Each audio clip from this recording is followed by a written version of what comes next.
వాళ్ళు కూడా వాదనలు వినిపించారు. 200 పేజీల కౌంటర్ కూడా గవర్నమెంట్ వైపు నుంచి దాఖలు చేశారు. చేసిన తర్వాత జడ్జి గారు మొత్తం వాదనలు విన్నారు. జడ్జిమెంట్ రిజర్వ్ చేసి పెట్టారు 31 తారీఖున. నేను ఏసీబీని ఏం కోరుతా ఉన్నానంటే, అదేవిధంగా గవర్నమెంట్ ఏం కోరుతా ఉన్నానంటే, జడ్జి గారు రిజర్వ్ చేసి పెట్టిన తర్వాత తీర్పుని మనం వెంటనే తొందరపడి, నేను ఎక్కడికి పోయేది లేదు, ఎక్కడికి తప్పించుకునేది లేదు, తొందరపడి మీరు అనవసరంగా ఎందుకు ఈ హడావిడి చేస్తున్నారని అడిగాను. ప్లస్ ఇప్పుడు నేను అయినప్పటికీ చట్టాన్ని గౌరవించే పౌరుడిగా, రాజ్యాంగాన్ని గౌరవించే పౌరుడిగా వాళ్ళు పిలిచారు కాబట్టి వచ్చాను. వచ్చి నాకు ఒక లెటర్ ఇచ్చారు, ఇన్ఫర్మేషన్ కావాలి, డాక్యుమెంట్స్ కావాలి. ఏం ఇన్ఫర్మేషన్ కావాలి, ఏం డాక్యుమెంట్స్ కావాలో మాకు తెలియదు, అందుకే అడిగాము. అడిగితే ఇప్పుడేమో వాళ్ళు లేటెస్ట్గా ఏం చెప్తున్నారంటే, మీరు ఒక్కరే రావాలి, లాయర్స్ రాకూడదు. ఆల్రెడీ తీర్పే అక్కడ పెండింగ్ ఉన్నది కాబట్టి మా లాయర్స్తో వస్తే మీకేం ఇబ్బంది అని అడిగితే సమాచారం ఇవ్వడం లేదు.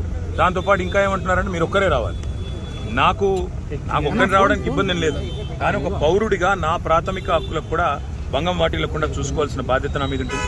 అందుకే పోలీస్ అధికారులను అడిగాను, ఎక్కడన్నా లిఖితపూర్వకంగా ఉందా నా లాయర్ రాకూడదని, దయచేసి ఉంటే ఇవ్వండి అన్నాను. సో వారు సంప్రదిస్తున్నారు. నేను ఇక్కడ కేవలం ఇవాళ ఏసీబీ ఆఫీస్కి వచ్చాను. మీకు ఏం ఇన్ఫర్మేషన్ కావాలి? ఇప్పుడు నన్ను వాళ్ళు అడుగుతున్న ఇన్ఫర్మేషన్ మొత్తం గవర్నమెంట్ దగ్గరే ఉంది. నేను తీసుకున్న నిర్ణయం ఏదన్నా ఉంటే అది మినిస్టర్గా తీసుకున్నాను, గవర్నమెంట్గా తీసుకున్నాను. అట్లాంటప్పుడు నా దగ్గర ఉన్నదని సమాచారం వారు ఏదైతే అపోహపడుతున్నారో అదంతా మీ దగ్గరనే ఉంది. ఈ వాదన అంతా కూడా నేను ఆల్రెడీ కోర్టులో చెప్పాను. కోర్టు ఆల్రెడీ తీర్పు రిజర్వ్ చేసి పెట్టింది.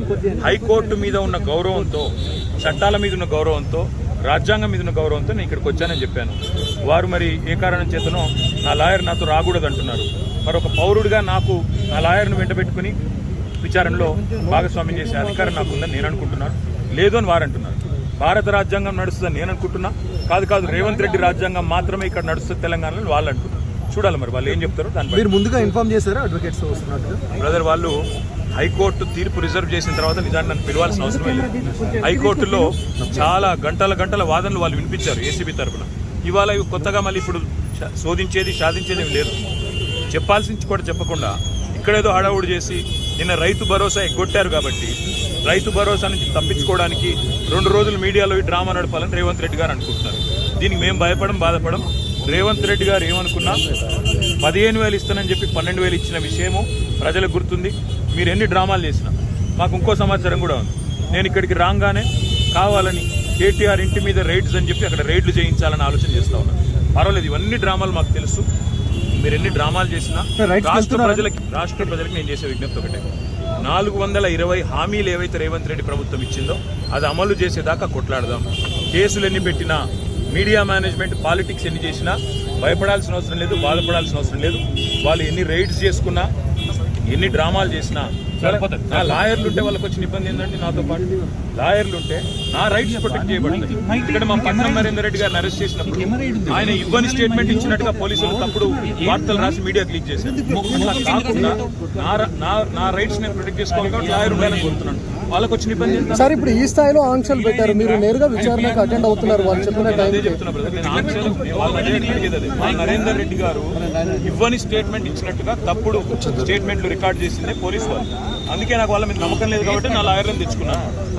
ఇప్పుడు మా ఇంటి మీద రైడ్స్ చేసుకుంటే నాకు తెలిసి ఏం చేయబోతుంది, రైడ్స్ చేసి అవసరమైతే కొన్ని ఇంప్లాంట్ చేసి కొన్ని లేనిపోని సృష్టించి అందులో ప్లాంట్ చేసి దాని మీద కేసు బనాయించాలని వీళ్ళ చిల్లర ప్రయత్నం. నేను చిట్టినాయుడు గారికి చెప్పేది ఒకటే, ఇవన్నీ డ్రామాలు చేసినా, ఎన్ని కథలు పడ్డా, ఎన్ని అక్రమ కేసులు పెట్టినా, నువ్వు రైతు భరోసా ఎగ్గొట్టింది ప్రజలకు తెలుసు, నువ్వు మాట తప్పింది తెలుసు, 420 హామీలు ఎత్తగొట్టింది ప్రజలకు అర్థమైంది. నువ్వెన్నీ చేసుకున్నా తప్పకుండా నేను వదిలిపెట్టాం. ప్రజాక్షేత్రంలో తప్పకుండా మా హక్కుల కోసం కొట్లాడు. ఇవాళ నేను అడిగేది ఏంటంటే, మొన్న నరేందర్ రెడ్డికి జరిగింది, ఇవాళ నాకు జరగదని గ్యారంటీ ఏంది? నరేందర్ రెడ్డి ఈయన స్టేట్మెంట్ ఇచ్చినట్టు, కన్ఫెషన్ ఇచ్చినట్టు, అనవసరంగా నా పేరు చెప్పినట్టు లేనిపోని పుకార్లు వీళ్ళే సృష్టించిన పోలీసు వాళ్ళు మీడియాకు లీక్లు ఇచ్చారు. నేను నాకు కూడా అట్లే చేస్తారనేది నా డౌట్. రెండవది వాళ్ళని మళ్ళీ చెప్తున్నా, నేను ఇక్కడ రాగానే నా ఇంటి మీద రైడ్ చేయాలని చెప్పి వాళ్ళు ప్లాన్ చేసుకున్నారు.